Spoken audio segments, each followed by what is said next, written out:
नमस्कार आदाब दोस्तों, तो चलिए आज फिर हम आप लोगों के लिए लाए देश और दुनिया की तमाम ताज़ा बड़ी खबरें, ब्रेकिंग न्यूज हेडलाइंस, एक एक करके तमाम बड़ी खबरें आपके सामने रखेंगे। सबसे पहली और बड़ी खबर में आपको बताएंगे दोस्तों कि देश में ईद से पहले बीजेपी के नेताओं ने एक और नया विवाद खड़ा कर दिया है।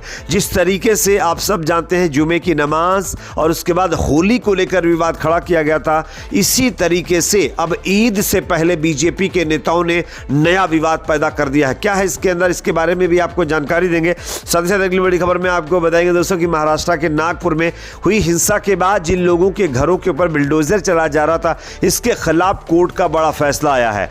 बाकायदा महाराष्ट्र सरकार प्रशासन को कोर्ट ने फटकार लगाई है और बिल्डोजर कार्रवाई पर रोक भी लगाई है। इसके साथ साथ कोर्ट ने कुछ और बातें कही है जो आगे मैं आपको बताऊंगा। साथ ही साथ अगली बड़ी खबर में आपको बताएंगे दोस्तों कि उत्तर प्रदेश से बड़ी खबर आ रही है, जहां पर एक और दरगाह के अंदर ताला लगा दिया गया है और यहां पर प्रशासन के ऊपर गंभीर आरोप लगे हैं। इसकी भी जानकारी आपको देंगे। साथ ही साथ दोस्तों उत्तराखंड के अंदर बीजेपी सरकार ने मदरसों को लेकर एक बड़ी कार्रवाई कर दी है। खबर यह सामने आ रही है कि 136 के बाद अब 400 से ज्यादा उत्तराखंड के मदरसे सरकार के निशाने पर आ गए हैं।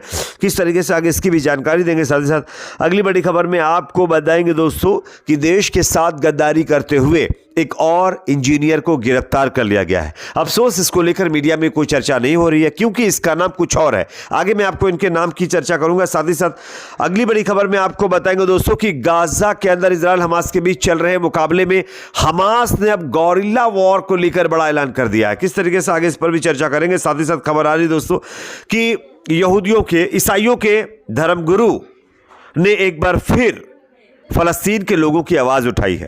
पोप फ्रांसिस जो अस्पताल से अभी फिलहाल उनको छुट्टी मिल गई है, उन्होंने अब फलस्तीन के अंदर जिस तरीके से इजराइल ज्यादती कर रहा है, जिस तरीके से वहां पर जेनोसाइड कर रहा है, इसके खिलाफ पोप फ्रांसिस ने आवाज़ उठाई है। किस तरीके से उन्होंने क्या कहा, इनके बयान को भी सुनेंगे। उससे पहले छोटी सी रिक्वेस्ट, अगर वीडियो पसंद आए तो उसको लाइक ज़रूर करें। चैनल पर अगर आप नए हैं तो सब्सक्राइब करने के बाद बेल आइकन को प्रेस करना ना भूलें। बात करेंगे पहली और बड़ी खबर की। आप सब जानते हैं दोस्तों कि कुछ ही दिनों के बाद देश के अंदर ईद आने वाली है, लेकिन ईद से पहले बीजेपी के नेताओं ने एक और नया विवाद खड़ा कर दिया। आप स्क्रीन पर एक खबर देखिए। चैत्र यानी चैत के महीने में नवरात्रि की शुरुआत 30 मार्च से होने वाली है। वहीं ईद का त्यौहार 31 मार्च को मनाया जा सकता है। नवरात्रि की शुरुआत से पहले दिल्ली की रेखा गुप्ता सरकार में जो है पटपड़गंज विधानसभा सीट से बीजेपी विधायक रविंदर सिंह नेगी ने एक ऐसा बयान दिया है जिसके चलते दिल्ली ही नहीं देश की राजनीति भी गर्म हो गई है।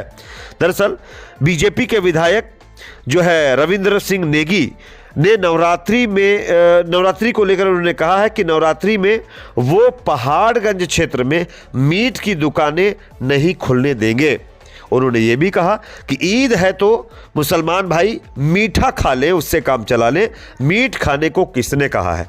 यानी कि अब दिल्ली के अंदर जो पहाड़गंज इलाका है, यहाँ पर ईद के मौके पर मुसलमानों को मीट नहीं खाने दिया जाएगा। यहाँ पर मीट की दुकानों को बंद करवा कर रखा जाएगा। ये बीजेपी के नेता ने सीधा फरमान जारी किया है। ये अपने आप में दर्शाता है दोस्तों कि देश में हर एक मौके को विवाद में कन्वर्ट करने का काम कौन सी पार्टी के नेता कर रहे हैं।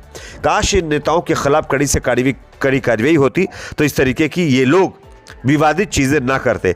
एक और खबर दोस्तों सामने आ रही है नागपुर से, जहां पर कुछ दिन पहले हुई हिंसा के बाद जिस तरीके से कुछ लोगों को आरोपी बनाकर उनके घरों पर बिल्डोजर चलाया जा रहा था, उसको लेकर के बॉम्बे हाईकोर्ट ने एक बड़ा फैसला दिया है और बिल्डोजर कार्रवाई पर रोक लगाते हुए प्रशासन सरकार को फटकार लगाई है। किस तरीके से आप खबर देखिए। नागपुर हिंसा मामले में आरोपियों की संपत्ति के खिलाफ चलाए जा रहे विध्वंसक यानी बिल्डोजर की कार्रवाई पर बॉम्बे हाईकोर्ट की नागपुर पीठ ने रोक लगा दी है। हाईकोर्ट ने मनमाने रवैये को लेकर प्रशासन को भी फटकार लगाई है। इस मामले में कोर्ट ने प्रशासन और नगर निगम से जवाब भी मांगा है। बॉम्बे हाईकोर्ट ने प्रॉपर्टी के मालिकों की सुनवाई न होने पर चिंता जाहिर की है, जो कथित रूप से अवैध निर्माण के लिए जिम्मेदार थे।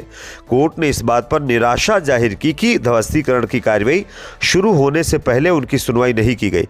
आपको बता दें कि आरोपी फहीम खान की प्रॉपर्टी हाईकोर्ट के आदेश आने से पहले ही दोपहर में ढा दी गई थी। यह प्रॉपर्टी उनकी पत्नी के नाम पर रजिस्टर्ड है, जबकि आरोपी जो है फहीम खान को बनाया गया था। और इसी मामले की सुनवाई करते हुए कोर्ट ने नाराजगी जाहिर की है। कोर्ट ने सीधे सीधे कहा है कि यह कहीं ना कहीं गलत हो रहा है, ऐसी चीजें नहीं होनी चाहिए। फिलहाल अब महाराष्ट्र के अंदर नागपुर में जो बुलडोजर की कार्रवाई हो रही थी उस पर रोक लगा दी गई है।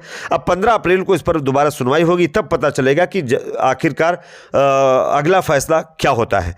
एक और बड़ी खबर दोस्तों सामने यहाँ पर आ रही है। उत्तर प्रदेश के सिकंदरा स्थित गाजी मियाँ की दरगाह को लेकर एक और नया विवाद खड़ा हो गया है। बताया जा रहा है कि गाजी मियाँ की दरगाह पर रविवार को लगने वाले रोज़ा मेले को लेकर विवाद खड़ा हो गया। रात में ही दरगाह के गेट पर ताला लगा दिया गया है। मेला कमेटी के अध्यक्ष ने दोपहर में कहा कि पुलिस ने मेला ना लगाने को कहते हुए गेट पर ताला लगाया है। हालांकि शाम को बयान से पलट गया और कहने लगे कि मरम्मत कार्य के चलते उन्होंने खुद ताला लगाया है। तो कहीं ना कहीं आप देख सकते हैं किस तरीके से दोस्तों उत्तर प्रदेश के अंदर मज़ारों को लेकर, दरगाहों को लेकर, मदरसों को लेकर के, हिंदू मुसलमान को लेकर के, जुमा और जो है उसके बाद होली को लेकर के, ईद को लेकर के विवाद फैलाने की कोशिश की जा रही है। एक और खबर दोस्तों सामने आ रही है उत्तराखंड से, जहां पर 400 से ज़्यादा मदरसे अब सरकार के निशाने पर आ गए हैं। आप देख सकते हैं खबर। उत्तराखंड में इन दिनों सूबे की धामी सरकार अवैध मदरसों के खिलाफ लगातार एक्शन मोड में है। इसी कड़ी में राजधानी देहरादून के साहसपुर का सबसे बड़े मदरसे को अवैध निर्माण के चलते सील कर दिया गया है। इसके अलावा काला ढूंगी में भी 4 मदरसे सील कर दिए गए हैं। साथ ही सीएम धामी ने अवैध मदरसों की फंडिंग की जांच के भी आदेश दिए हैं। देहरादून के जो है साहसपुर में चल रहे सबसे बड़े मदरसे को अवैध निर्माण को सोमवार को सील करते हुए बताया जा रहा है कि जामी उल उलूम मदरसे में बिना अनुमति के एक और मंजिल बना दी गई थी, जिसके लिए मदरसे को प्रशासन की ओर से कई बार नोटिस जा चुका है। लेकिन कई नोटिस के बाद भी जब काम नहीं रुका तो सोमवार को प्रशासन ने इसको सील किया है। इसके साथ खबर ये सामने आ रही है कि सिर्फ ये 1-2 मदरसे नहीं बल्कि उत्तराखंड के अंदर सरकार के निशाने पर लगभग 400 मदरसे हैं जिन पर सरकार काम कर सकती है। अब मुस्लिम समुदाय के लोगों का ये भी कहना है कि सिर्फ और सिर्फ लीगल इलीगल की कार्रवाई मदरसों के ऊपर ही होगी। काश दूसरे भी तरफ कार्रवाई हो, वहाँ पर भी जाकर छानबीन करा जाए कि वहाँ पर कितने स्कूल, कितने और धार्मिक जो है स्थल मतलब लीगल तरीके से बने हुए हैं या इलीगल तरीके से बने, उस पर कोई जांच नहीं है। लेकिन हाँ, मदरसों की जांच करवाई जा रही है। खैर, इस पर आपकी राय कमेंट सेक्शन में रखिए। एक और खबर आ रही है दोस्तों, देश के साथ गद्दारी करते हुए एक और व्यक्ति पकड़ लिया गया। आप देखें इस खबर को। कतर में रहने वाले भारतीय IT इंजीनियर अमित गुप्ता को डेटा चोरी और अन्य देशों के लिए जासूसी के गंभीर आरोप में राज्य सुरक्षा एजेंसी ने गिरफ्तार कर लिया है। अफसोस इस मामले में मीडिया के अंदर कोई चर्चा नहीं हो रही। मीडिया इस पर चुप्पी साध कर बैठा हुआ है क्योंकि मीडिया के मुताबिक आरोपी नहीं मिल पाया है। एक और खबर दोस्तों सामने आ रही, गाजा के अंदर जिस तरीके से इजराइल लगातार बॉम्बार्डमेंट कर रहा है, लोगों को खत्म कर रहा है, इसके चलते हमास ने बड़ा ऐलान कर दिया। हमास ने कहा है कि अब गाजा में हम गोरिल्ला वॉर शुरू कर रहे हैं। पॉलिटिकल लीडर्स की हत्या के बाद से लड़ाकों ने ये अपना तरीका बदला है और हमास ने साफ कहा है कि अब गाजा के अंदर गोरिल्ला वार शुरू होने जा रहा है। तो हमास ने ये नया मतलब जो है एक प्लान बनाया जिसके तहत गोरिल्ला वॉर में इजराइल की सेना को लाएगा और वहां पर ला करके इजरायली सेना को सबक सिखाने का प्लान बना रहा है हमास। एक और खबर आ रही है दोस्तों, जिस तरीके से गाजा और लेबनान के अंदर बेकसूर फलस्तीनियों को ख़त्म किया जा रहा है, इसको लेकर के जो है ईसाइयों के धर्मगुरु पोप फ्रांसिस ने आवाज़ उठाई है। पोप फ्रांसिस ने बयान दिया है। इलाज के दौरान 5 हफ्तों से ज़्यादा समय अस्पताल में बिताने के बाद पोप फ्रांसिस की छुट्टी कर दी गई है। अस्पताल से छुट्टी मिलने के बाद 88 साल के पोप फ्रांसिस ने अपनी एंजेलन प्रार्थना लिखी। इसमें उन्होंने कहा कि मैं गाज़ा पट्टी में इजराइल की ओर से फिर से तेज हमलों के शुरू होने से दुखी हूँ। इजराइल की ओर से किए गए हमलों में बहुत लोग मारे गए हैं और काफ़ी संख्या में लोग घायल भी हुए हैं और हम इनके लिए दुआ करते हैं और तुरंत ही अपील करते हैं कि गाज़ा में ये वॉर रुकना चाहिए।